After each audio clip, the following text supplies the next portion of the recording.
Hello friends, my name is Soni and you are watching News on Map India by Drishti IAS. In this episode, we will be discussing certain locations from India which will be important for you because it has been in the news for last you can say 1 or 2 weeks. So we will be talking about them, and these locations can be important for examination, and we will try to see them in the format of MCQ. So let's start with the practice question which was given to you in the previous lecture. Okay.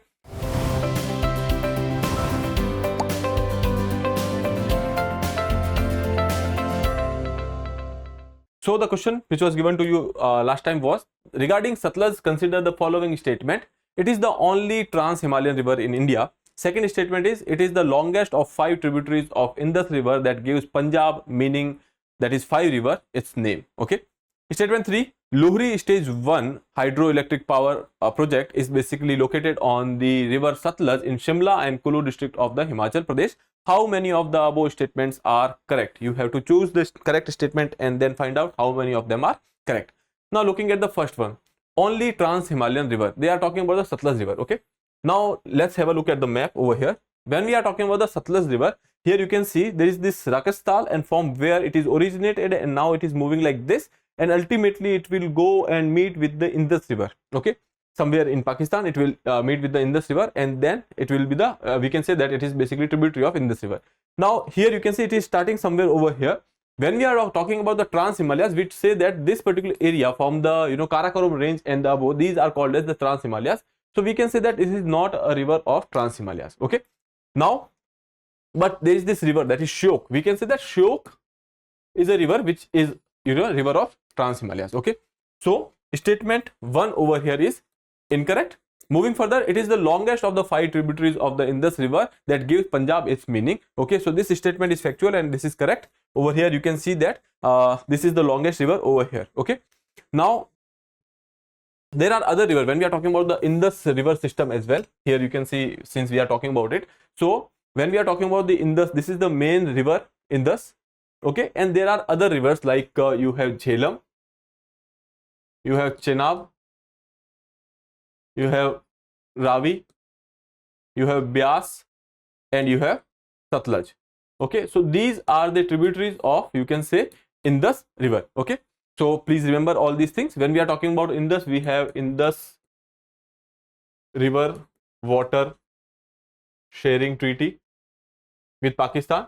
We have discussed about this particular treaty, and I told you that there are 3 western flowing rivers which are actually shared by Pakistan, and when we are talking about the 3 eastern flowing river, India has exclusive rights over them. Okay, so that is about the Indus water system over here.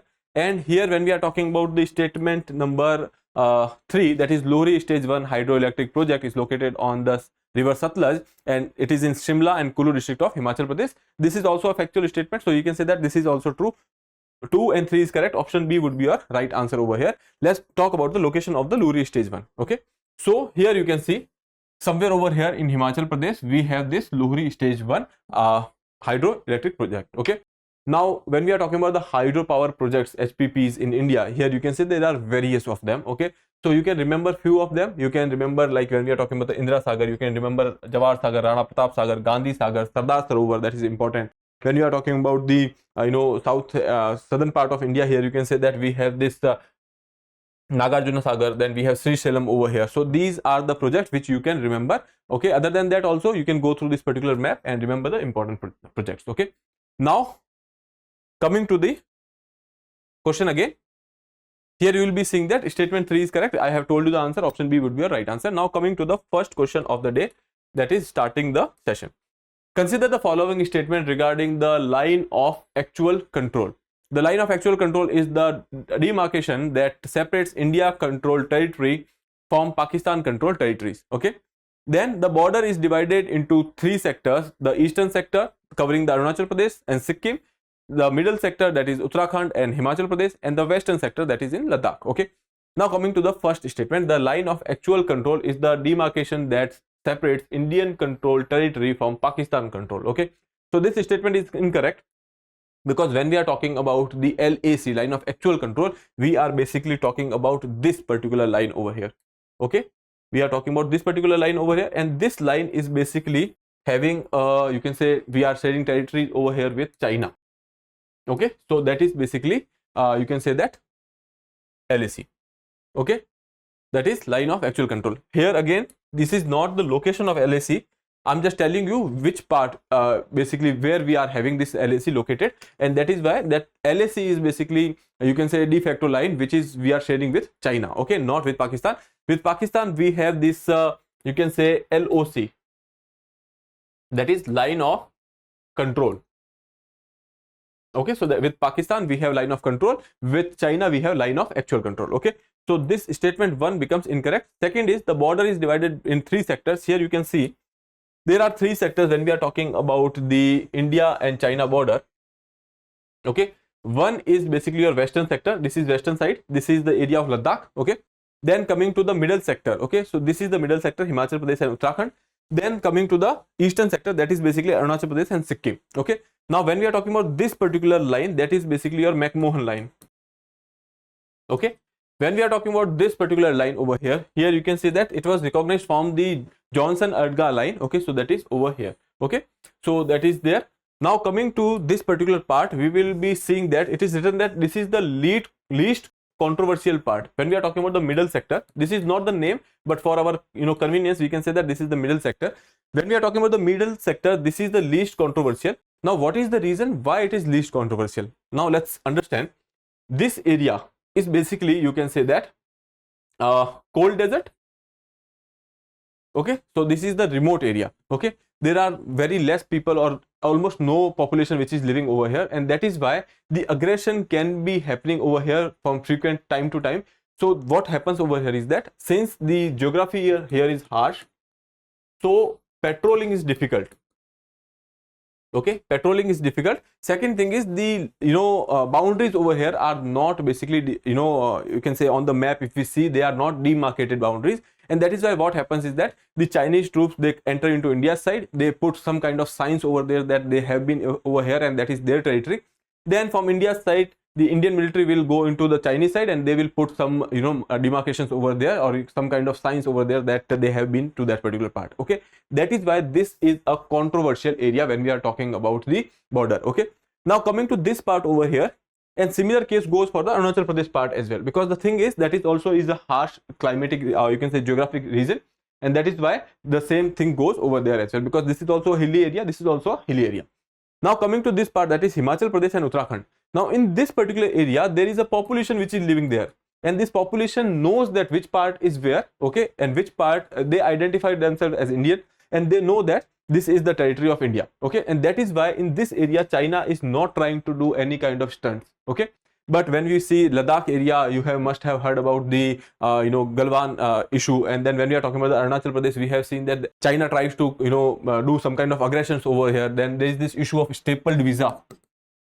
Okay, so all these things are basically happening in the Arunachal sector as well as the Ladakh sector, and not into this particular area, because population here recognize themselves as Indian and they know that this is their territory. Okay, so that is there. Now coming to Arunachal Pradesh, why Arunachal Pradesh is important for China? Because the thing is, when we are talking about the water, China is a country which is having nearly 16 to 17% population of the world. Okay, area is also there, but the thing is they have only nearly 7 to 8% of the drinking water over there, and that is why you can say that China is basically a water scarce country, and that is why they need water of the Brahmaputra river.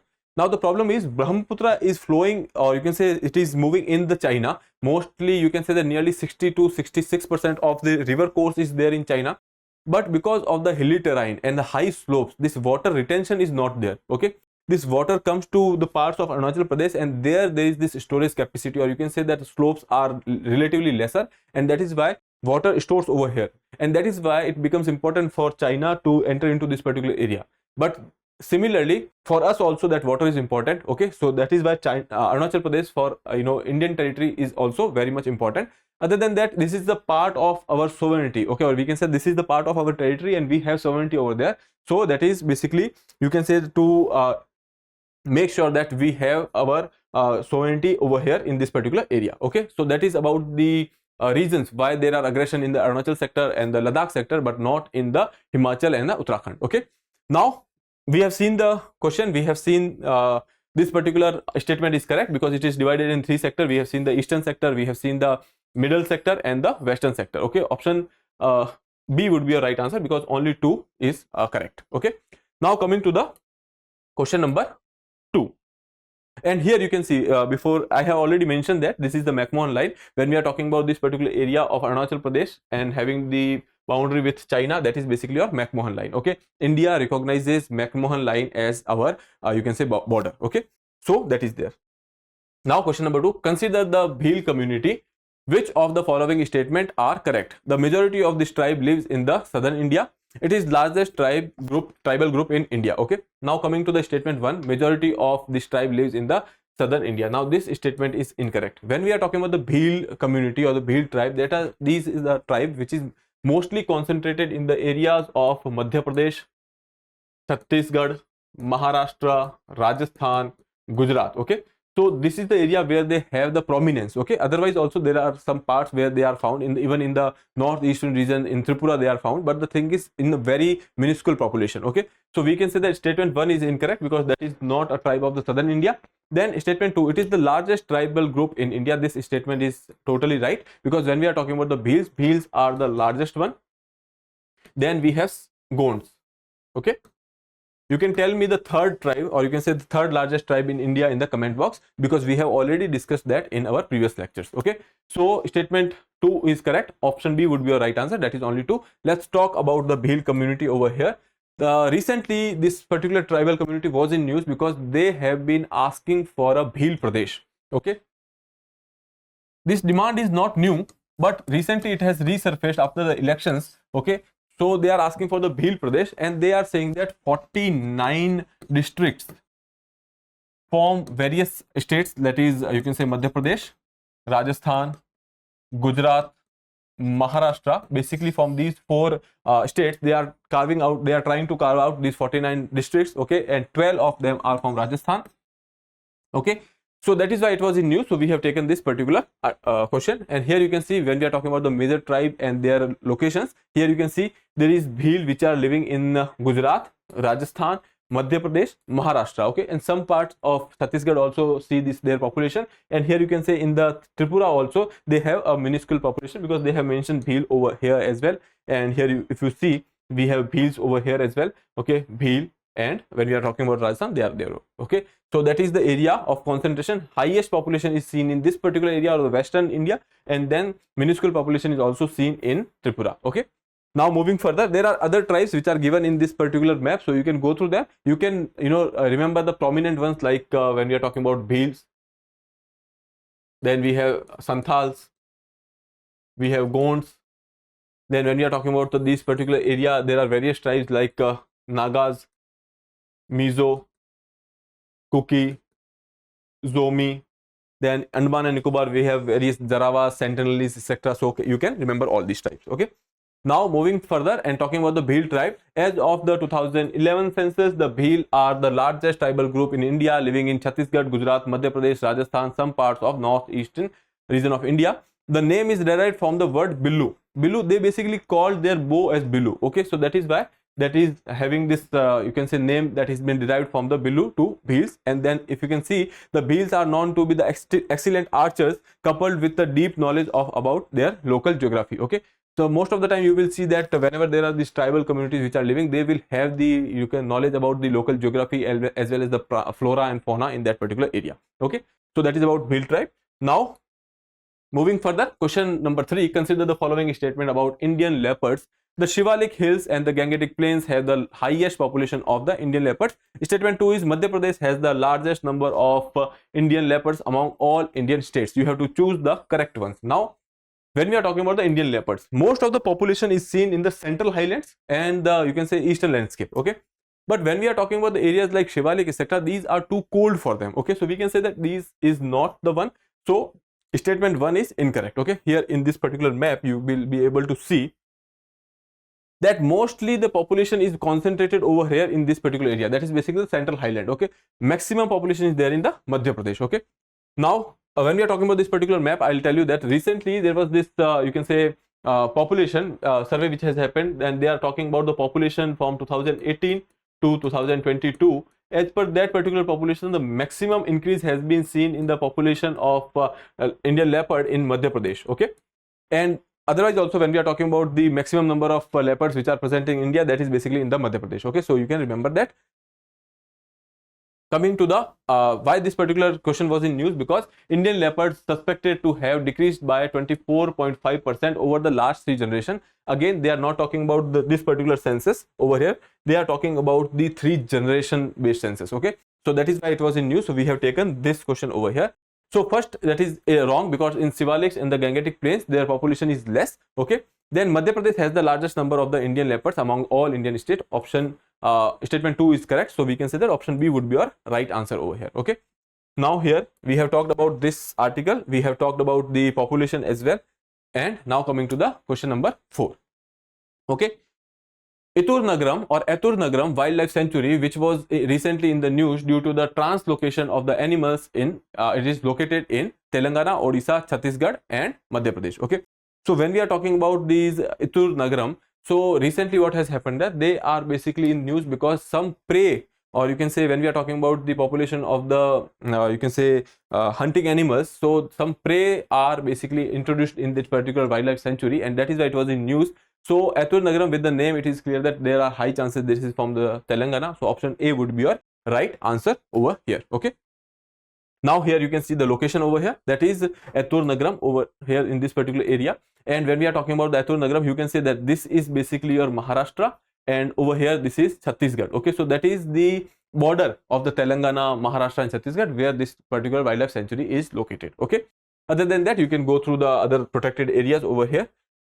Etur Nagaram Wildlife Sanctuary, it is an area declared as wildlife sanctuary in 1953. The wildlife sanctuary is located in near the borders Maharashtra, Chhattisgarh and Telangana, which we have seen. Then perennial river, that is Dayam Vagu. Okay, this Dayam Vagu river is flowing through this particular protected area and it is dividing into in 2 parts. Okay, then sanctuary is also famous for the Samakka Sarakka festival. There is this Samakka Sarakka Jatra festival which is to be celebrated in this particular area by the tribal communities which are living over here. So it is basically a tribal festival which is celebrated in the wildlife sanctuary. Okay, so please remember the name Samakka Sarakka Jatra. Okay, now we have seen the answer, that is basically Telangana. We can move further. Question number 5. Consider the following statement about river Kolong. River Kolong is a spill channel of river Brahmaputra. Second statement is historically the river served to be the route of trade and military movement during the reigns of the Ahoms and British. Okay, so you have to choose the correct one. Now coming to the statement 1. Before that, I will tell you that what is basically spill channel. Okay, now let's see. When we are talking about a particular river, this is the main river. Okay, this is flowing through this particular part, and in the rainy season the water flow increases.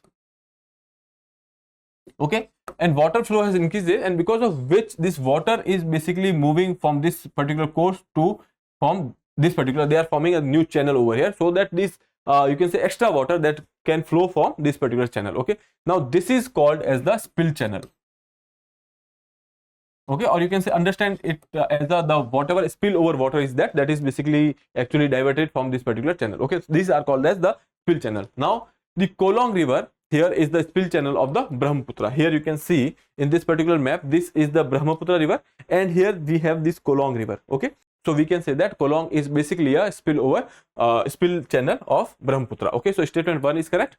Now moving to the second one, historically the river served as the route for the trade and military movements during the reign of Ahoms and the Britishers. This statement is factual and this is also correct. So option C would be your right answer over here. Okay, now here you can see question number 6. Consider the following statement about the rivers in Uttarakhand. The Tons river forms a natural boundary between Uttarakhand and Himachal Pradesh. Second is, it is the largest tributary of Yamuna. Okay, which of the statement given above are correct? You have to choose the correct statements. When we are talking about the Tons forms the natural boundary between Uttarakhand and Himachal Pradesh. Okay, so here you can see this is basically your Himachal Pradesh, this is Uttarakhand, and this is Tons river. Okay, so we can say that somehow it is forming a natural boundary between Himachal and Uttarakhand. Okay, so that statement is correct. Okay, now it is the largest tributary of Yamuna. Here you can see in this particular map, this is the river. From here it is originating and it is meeting with the Yamuna. And when we are talking about the other rivers like Chambal etc., here you can see we have Chambal over here, and this is the river which is also a tributary of, you can say, Yamuna. So we can say that Tons is the smaller tributary over here, and Chambal is the larger one over here. So but basically this statement that it is the largest tributary of Yamuna, that is incorrect, because that is Chambal. Okay, so option A would be your right answer, that is option A. Okay, statement 1 is correct. Now coming to the next, that is question number 7. Consider the following state: West Bengal, Andhra Pradesh, Bihar, Sikkim and Odisha. Which of these states are included in the government of India's Purvodaya plan? Okay, which has been discussed in the budget 2024. Now in the budget 2024 recently, if you have followed it, there is this particular plan, that is Purvodaya plan, that is the holistic development plan for the you can say this particular region, and they have included certain states over here. Okay, now West Bengal, Andhra Pradesh, Bihar, Odisha and Sikkim. Except Sikkim, all of them are basically part of that. Okay, so you can say that option B would be your right answer. 1, 2, 3 and 5. Okay, Sikkim is not part of that Purvodaya plan. Okay, so option B would be your right answer over here. Let's see it on the map. When we are talking about to achieve the Viksit Bharat goal, the government formulated plan Purvodaya for 5 states including Bihar and Andhra Pradesh. Here you can say these are the 5 states: Bihar, Jharkhand, West Bengal, Odisha and Andhra Pradesh. Okay, so these are the basically states which are part of your Purvodaya plan. Okay, moving further to the next question, that is 8th and last one. Lemuru Elephant Reserve is located in which of the following state in India? Himachal Pradesh, Uttarakhand, Assam and Chhattisgarh. Okay, so when we are talking about the Lemuru Elephant Reserve, okay, so that is basically located in the Chhattisgarh. Option D is the right answer. Here you can see on the map, this is Chhattisgarh, and somewhere over here that is basically your Lemuru Elephant Reserve. Okay, so please remember that is there. Other than that, there are other areas which are there, or when we are talking about the elephant reserves, most of them they are given over here, so you can go through them. Okay, now last part, that is basically the practice question. Which of the following Indian state do not share a border with Bangladesh, Manipur, Mizoram, Meghalaya and Tripura? So you can attempt this question and answer in the comment box. With that, I would like to take your leave. If you have not subscribed the channel, please subscribe it. Have a nice day. Thank you. For more informative content, like, share and subscribe, and do not forget to press the bell icon to get the notifications.